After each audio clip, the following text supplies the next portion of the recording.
Bismillah, Assalamualaikum warahmatullahi wabarakatuh. Waalaikumsalam. Afwan Ustaz, saya mau bertanya sesuai dengan tema kita pada siang hari ini, yaitu Maulid Nabi Muhammad SAW, yang dimana Maulid ini kita dirayakan oleh mayoritas umat Islam di dunia, khususnya kita yang di Indonesia ini, yang bagaimana akhir-akhir ini ada beberapa saudara-saudara kita yang mungkin punya rujukan berbeda dengan kita selama ini dan mengatakan bahwa kita merayakan Maulid itu adalah sebuah bid'ah gitu, yang tidak diperkenankan.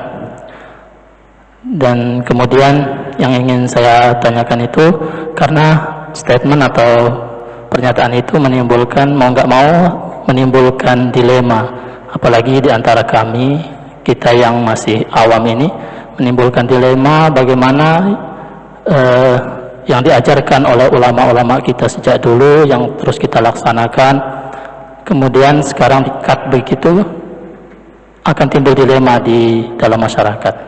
Yang ingin saya tanyakan, mungkin Ustadz bisa jelaskan kepada kami semua, sebenarnya hukum dari kita merayakan Maulid Nabi Muhammad SAW itu dengan berbagai ekspresi yang dilakukan oleh umat Islam di dunia bermacam-macam. Yang kedua, mungkin bisa dipaparkan kepada kami bagaimana seharusnya kami itu atau umat Islam itu merayakan atau mengekspresikan kecintaan, rasa syukur kita atas diutusnya Rasulullah kepada kita semua. Mungkin itu Ustaz. Jazakallahu khairan. Assalamualaikum warahmatullahi wabarakatuh. Ya, berkaitan dengan masalah Maulid Nabi, sebagaimana yang tadi sudah sedikit kita singgung, ya, ketika, ya ini saya contohkan aja ya. Jadi Allah Subhanahu wa ta'ala yang menurunkan berupa Al-Quran sebagai petunjuk bagaimana kita semuanya bisa mengerti dalam hidup ini, akhirnya bisa sukses fit dunya wal akhirah, ya. Karena Allah yang menurunkan Al-Quran itu, karena kita sangat lemah di dalam hal ini, nggak mungkin Allah itu memberikan kepada Al-Quran, menurunkan kepada Al-Quran kepada kita semuanya secara langsung, nggak mungkin, melalui sosok Nabi Muhammad sallallahu alaihi wasallam. Ya, ketika melalui sosok Nabi Muhammad sallallahu alaihi wasallam inilah, ya sekali lagi ya, ketika melalui sosok Nabi Muhammad sallallahu alaihi wasallam inilah sehingga Nabi Muhammad sendiri ketika mengajarkan ada yang menolak, ada yang menerima, ada yang menolak, ada yang menerima. Tetapi karena kekuatan Rasulullah untuk menyampaikan nilai inilah sehingga Al-Quran itu terus tersampaikan, tersampaikan sehingga sampai komplit 30 juz disampaikan kepada para sahabat, sehingga para sahabat hafal Al-Quran, semuanya nilai-nilai Al-Quran. Nah, ketika nilai-nilai Al-Quran inilah yang dibawa oleh para sahabat, terus berikutnya lagi kepada para sahabat, ya, terus disampaikan lagi kepada tabi'ut tabi'in, berikutnya lagi kepada tabi'ut tabi'in, berikutnya lagi generasi ulama, berikutnya lagi generasi ulama, generasi ulama, generasi berikutnya lagi. Bapak Ibu yang dirahmati oleh Allah Subhanahu wa taala, ketika zamannya Nabi Musa mengajarkan, begitu mengajarkan, generasi kedua, ketiga sudah banyak yang lupa dengan ajaran Nabi Musa alaihissalam. Banyak yang lupa dengan ajarannya Nabi Musa alaihissalam. Ajarannya hilang, kitabnya sudah nggak ada, para rahib-rahibnya itu sudah hilang semuanya. Demikian akhirnya disusul oleh Allah Subhanahu wa taala Nabi Isa alaihissalam. Begitu disuruh Nabi Isa alaihissalam, apa yang terjadi? Betul, Nabi Isa menyampaikan. Ternyata generasi satu dari Nabi Isa, generasi dua setelah Nabi Isa sudah nggak ada karena menurut mereka disalib, padahal Allah mengangkatnya. Ternyata ajaran-ajaran Nabi Isa nggak ada yang melanjutkan berikutnya lagi. Nggak ada yang melanjutkan lagi. Kenapa? Inilah salah satu keistimewaan daripada Al-Quran. Salah satu daripada keistimewaan Al-Quran yang orang-orang Yahudi dan orang-orang Nasrani itu iri, ada 3 hal itu ya. At-ta'min, yaitu mengucapkan kata-kata amin, itu diiri oleh mereka semuanya. Yang kedua adalah assalam, ketika kita mengucapkan assalamualaikum itu iri. Yang ketiga, yakni hifdzil Quran. Umat Islam saat sekarang ini yang hafal Quran ada berapa juta? Luar biasa banyaknya yang hafal Al-Quran. Luar biasa banyaknya. Nah, karena mereka banyak yang hafal dari Al-Quran itulah, maka itulah yang diiri oleh Yahudi dan Nasrani. Nah, ketika Al-Quran sudah banyak yang menghafalkan tadi, di antara generasi ini, generasi sahabat masih mempraktekkan Al-Quran secara 100%, walaupun mungkin nggak bisa 100% ya. Mulai generasi berikutnya lagi, terus mulai turun lagi, katalah menjadi, kalau ini tadi masih 99%. Generasi tabi'in masih katakanlah 98%. Ada beberapa mungkin yang mulai turun ya. Terus generasi ulama-ulama berikutnya lagi, katalah tahun 1700-an misalkan aja, karena sudah 700, 800, 1 juta seribu tahun sudah berlalu. Ketika itulah Islam dalam mengamalkan Al-Quran katakanlah hanya 40%. 40%. Banyak orang yang hafal Quran tetapi nggak bisa mengamalkan. Banyak yang nggak bisa bisa baca Quran tapi nggak bisa mengamalkan di beberapa daerah. Di beberapa daerah. Karena di antara mereka semuanya semangatnya untuk mengamalkan Al-Quran ini tidak ada. Sehingga di antara para ulama memberikan materi pengajian tetap nggak mampu, memberikan materi ini tetap nggak mampu, memberikan metode ini nggak mampu. Sehingga metode yang dipakai oleh mereka semuanya salah satunya adalah mengenang kembali sosok yang bernama Nabi Muhammad Sallallahu Alaihi Wasallam, yang sering disebut namanya peringatan Maulid Nabi. Jadi ketika munculnya peringatan Maulid Nabi dalam posisi awal-awalnya, kenapa muncul peringatan Maulid Nabi? Ketika itu ulama bingung cara memberikan motivasi orang semangat untuk berislam itu gimana caranya? Ya, dimulai dari Panglima Perang Sholihuddin Al-Ayyubi ya. Sehingga mereka semuanya dengan adanya mereka dibangkitkan kembali, Muhammad adalah sosok yang luar biasa, yang dulu dia lahir di Mekah, dia banyak orang kafir, banyak orang musyrik, ternyata masih bisa berjuang, masih bisa berjihad, masih bisa luar biasa, dan ternyata memenangkan Mekah dan Madinah. Akhirnya menjadi semangat seperti itulah, menggapai seperti itulah melalui dengan caranya adalah mengenang kembali tentang sejarah Nabi Muhammad SAW. Ternyata betul, ya. Umat pada waktu itu diajak, ayo kita semuanya, Islam adalah rahmatul lil alamin, Islam adalah pemenang, Islam itu adalah luar biasa, Islam adalah luar biasa. Itu hanya salah satu alat. Sekali lagi ya, salah satu alat yang digunakan untuk bagaimana umat Islam kembali bangkit untuk memberikan dampak rahmatan lil alamin, asal usul Maulid Nabi.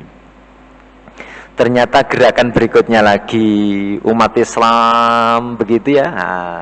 Karena Maulid Nabi akhirnya orang, kalau begitu kita mengadakan peringatan Maulid Nabi lah. Karena orang-orang yang berbeda-beda, akhirnya orang-orang merayakan Maulid Nabi, cuma yang penting pokoknya ono tumpengan, maringono ono duwite sing diuncal-uncalno, setelah itu senang-senang, sudah itu namanya memperingati Maulid Nabi. Sehingga inilah ulama-ulama yang mengikuti sunnah Rasulullah Muhammad SAW, peringatan Maulid Nabi hukumnya adalah bid'ah. Karena melihatnya apa? Ketika itu dia memperingati Maulid Nabi tetapi dengan minum-minuman yang memabukkan. Dia pesta-pesta, tidak sesuai dengan yang di awal tadi. Oleh karena itulah menurut saya tinggal tergantung kita saat sekarang ini, momen adanya Maulid Nabi ini untuk apa sebenarnya kita. Kalau tujuannya hanya umumnya masyarakat, umumnya lho gawe Maulid Nabi, mosok awake gak ngadak-ngadakno, misalnya gitu ya. Jangan katakan umumnya. Ya gitu ya. Karena momen Maulid Nabi ini kita bisa mengumpulkan orang, sehingga kita bisa mendatangkan mungkin ustadz untuk Maulid Nabi, atau mungkin dengan itu akhirnya kita bisa mendatangkan uang untuk membangun masjid, atau dengan kita itu membangkitkan kembali untuk kita berghirah Islam. Kenapa tidak? Metode yang dipakai oleh Rasulullah tentunya berbeda dengan zaman sekarang. Kalau dulu zaman Rasulullah mesti face to face, lisan melalui lisan. Tetapi sekarang, zaman sekarang dakwah melalui ini, bid'ah enggak ini kita dakwah melalui ini? Rasulullah enggak pernah dakwah melalui video, Rasulullah enggak pernah dakwah melalui WhatsApp, Rasulullah enggak pernah dakwah melalui SMS nggak ada sekarang ya, Instagram, terus macam-macam nggak pernah Rasulullah. Tetapi dengan ini Masya Allah luar biasa. Jadi seperti umat Islam Indonesia jumlahnya, penduduk Indonesia ini jumlahnya ada berapa Pak? Berapa? Bukan 135 juta. Oh, Roma Irama. Itu Roma Irama dulu 135 juta. Sekarang 270 juta. Sekarang sudah 270 juta. Ya gitu ya. Kalau sudah 270 juta, menurut data yang saya dapatkan, ternyata jumlah orang yang terdaftar mempunyai kartu HP itu jumlahnya 330 juta. Berarti satu orang punya HP berapa? Iya, ada yang di sini ibu-ibu punya HP 2? Ada, bapak-bapak ada. Ya kebayangkan ya. Bangun tidur HP, mau mandi HP, mau kerja HP, di jalan lampu stopan merah HP. Betul begitu ya? Dakwah yang sungguh luar biasa. Kalau dijadikan ini sebagai medan dakwah luar biasa. Tetapi kalau ini dibid'ahkan juga bisa. Rasulullah nggak pernah dakwah pakai seperti ini. Jadi thariqah fi ad-dakwah.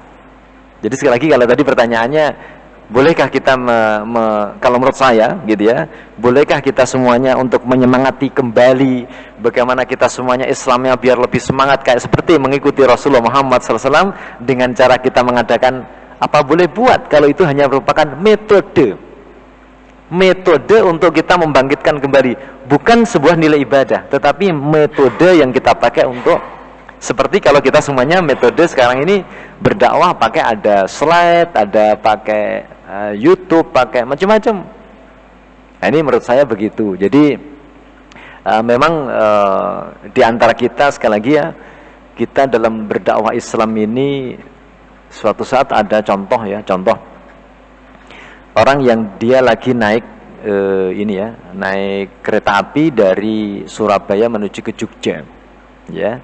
Begitu di Madiun atau di Caruban itu kereta apinya kan berhenti. Nah, orang ini kan kebetulan di sampingnya kan ada orang yang turun di Madiun. Nah, ternyata ada orang yang naik. Nah, begitu naik ternyata orang yang naik itu membawa karung goni. Tahu karung goni ya Pak? Membawa karung goni di sebelahnya. 5 menit sekali karung goni diangkat. 5 menit sekali karung goni diangkat. 5 menit lagi karung goni diangkat. Belum perkenalan tiba-tiba langsung, Pak, dapat itu pundi Pak? Mau ke Jogja. Kok kelihatannya sibuk sekali Pak? Nggih, mboten napa-napa, ngapunten nggih kalau ganggu. Nah, gitu ya. Apa itu Pak? Tikus. Duh. Ternyata tikusnya naik kereta api. Loh, kenapa Bapak tikusnya harus digini-ginikan? Mau dijual di Jogja atau Pak? Iya, mau saya jual ke Jogja. Akhirnya pikirannya hati-hati kalau Jogja, barangkali nanti ada bakso tikus. Ya. Ditanya, untuk apa Pak? Untuk praktikum, karena di sana banyak kampus-kampus yang membutuhkan tikus untuk pengobatan atau untuk praktikum para mahasiswa. Begitu. Ditanya lagi, kenapa Bapak harus angkat? Kenapa harus angkat setiap 5 menit sekali? Kita tahu bahwa tikus itu ngrogoti kayu bisa berlubang, pintu bisa berlubang, kulkas bisa, betul ya, rusak. Bayangkan ya, lantai bisa apa? Ada lubang. Bayangkan ya, kalau tikus ini selama 1 jam ditaruh di karung goni, apa yang terjadi kira-kira? Pasti dia nanti akan grogoti karung goni dia. Karung goni digerogoti, pasti dia nanti akan muncul semuanya nanti. Makanya bagaimana tikus yang mempunyai kekuatan yang luar biasa tadi 5 menit harus dikoyak-koyak. 5 menit harus dikoyak-koyak. Sama seperti kondisi umat Islam di Indonesia saat sekarang ini. Bagaimana antara Salafi, antara Muhammadiyah, ada Al-Irsad, ada NU, ada macam-macam. Bagaimana semuanya dikoyak-koyak. Rodo adem dikoyak-koyak lagi. Ustadz-ustadz yang mereka vokal-vokal koyak-koyak lagi. Begitu yang terjadi. Jadi ya, makanya termasuk salah satunya ini. Nah, begitu ya. Sehingga bagaimana ustadz-ustadz yang maaf gitu ya, yang tidak setuju dengan adanya peringatan Maulid Nabi, terus mereka didorong bagaimana biar terus menyampaikan setiap Jumatnya, setiap menyampaikan terus bagaimana umat Islam itu terus senantiasa cekcok sehingga nggak pernah adanya rukun. Kalau nggak pernah adanya kerukunan, gimana akan Islam rahmatan lil alamin? Kita sekarang di sini aja, Bapak Ibu yang dirahmati oleh Allah Subhanahu wa taala, kita merasa nyaman, padahal di luar sana panas. AC, ya AC, kipas angin itu akan bermanfaat apabila berada di ruangan yang seperti ini. Begitu di ruangan sana nggak bermanfaat AC itu. Tembok sangat bermanfaat, sehingga udara nggak bisa keluar. Kenapa? Karena adanya atap. Atap di atas sangat bermanfaat, dia tidak jatuh. Kenapa? Karena ada pondasi bawah yang kuat. Inilah umat Islam. NU mempunyai kekuatan di tembok, misalkan saja. Muhammadiyah berada di pondasi, misalkan. Salafi berada di bagian pencahayaan, nah gitu ya. Terus mungkin Al-Irsyad bagian pendinginan, nah gitu ya. Mungkin yang lainnya bagian karpetnya, mungkin yang lainnya. Kalau dipadukan kekuatan umat Islam itu, sungguh Islam akan menjadi rahmatan lil alamin. Itu tidak diinginkan oleh orang-orang kapitalis, orang Yahudi, orang Nasrani, termasuk PKI. Tidak ingin umat Islam ini bersatu. Makanya yang disampaikan para khotib itu sing bagaimana pokoknya, mau gitu ya.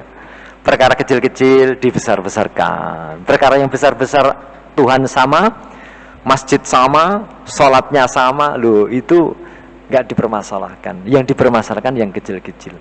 Mungkin begitu? Ada sedikit yang mau saya tanyakan berkaitan dengan bid'ah tadi. Kenapa kok akhir-akhir ini pernyataan bid'ah itu didasari dengan hukum? Apakah bid'ah itu salah satu daripada hukum Islam? Begitu saja. Terima kasih. Iya. Jadi ada dalam hadis bahwa Rasulullah menyampaikan pada kita semuanya, man ahdasa minna, barang siapa yang memperbaharui dari ibadah-ibadah yang sudah saya tentukan, maka dia termasuk bid'ah. Jadi para ulama di sini, nah ini yang nanti muncul dari hadis itu ada keberbedaan, ya. Ada yang memberikan pembagian bid'ah itu ada bid'ah yang hasanah, bid'ah yang bagus. Ada bid'ah, contoh seperti kita masjid sekarang ada karpetnya, ada AC. Ini bid'ah atau enggak? Dari urusan ini sangat berkaitan langsung dengan kita ibadah. Akhirnya dengan adanya AC kita enggak sumuk sehingga bisa menjadi khusyuk, ya. Dengan adanya karpet akhirnya ini walaupun tidak secara langsung ada mengatakan ini termasuk bid'ah hasanah. Jadi bahwa ini adalah tambahan-tambahan yang bisa menjadikan kita semakin semangat untuk kita beribadah.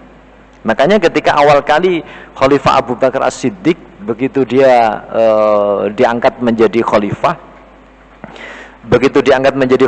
akhirnya dia kepingin untuk menjadikan Quran yang di beberapa tempat yang berupa lembaran-lembaran gitu ya, diidekan. Akhirnya begitu diidekan, gimana kalau Quran itu dijadikan satu, nah gitu ya. Sehingga begitu dijadikan satu, itulah apa kata Umar bin Khattab, hadhihi nikmatu bid'ah.